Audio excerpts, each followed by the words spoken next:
Si Chris Langan na madalas binibigyang parangal bilang pinakamatalinong tao sa mundo ay may IQ na nalalampasan pa sina Einstein.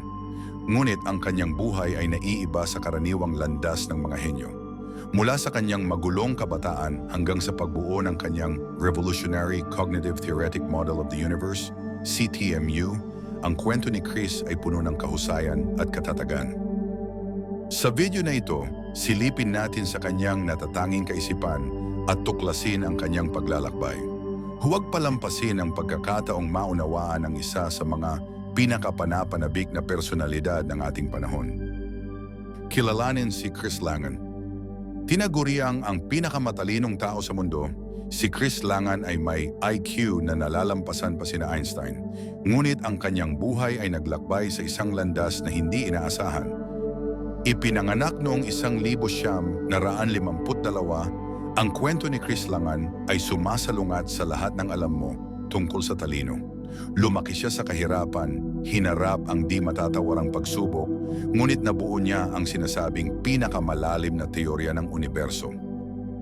Nag-aral sa high school si Langan, ngunit ginugol niya ang kanyang mga huling taon sa karamihan sa sariling pag-aaral.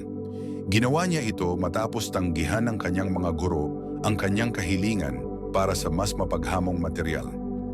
Inalok si Langan ng 2 buong scholarship, isa sa Reed College sa Oregon at ang isa sa Universidad ng Chicago.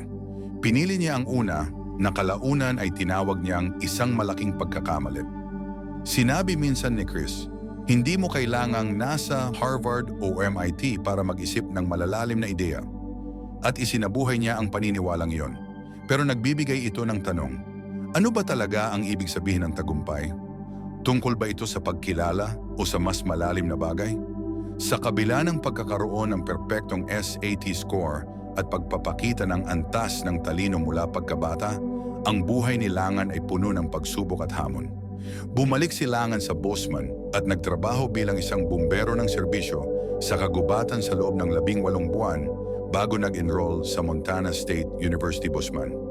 Nahaharap sa mga problema sa pananalapi at transportasyon at sa paniniwalang maaari niyang turuan ang kanyang mga propesor nang higit pa sa may tuturo nila sa kanya.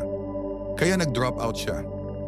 Sa kanyang kalagitnaan ng 40 taon ay naging isang construction worker, cowboy, forest service ranger, farmhand, at sa loob ng mahigit 20 taon, nagtrabaho bilang isang bouncer lamang sa New York.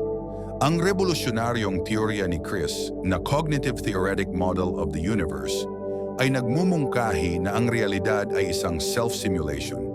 Isang matapang na ideya na kapwa humahanga at naguguluhan ang komunidad ng siyensya. Noong 2008, lumabas siya sa game show Isang Laban sa Isang Daan.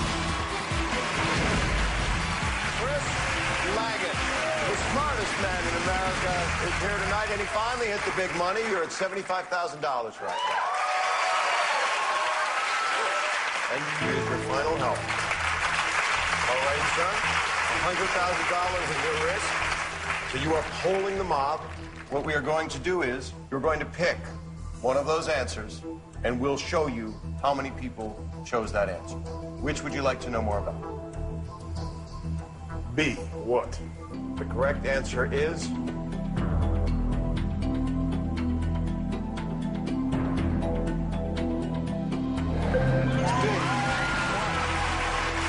on first, and I don't know who's on third, and what is the second baseman's name? Congratulations, you polled them, you went with them, and you were correct. Let's see who got that wrong. You're a quarter of $1 million. You have $250,000. $50,000 now. You're out of helps. Chris, do you want the money? Or do you want the mob? Well,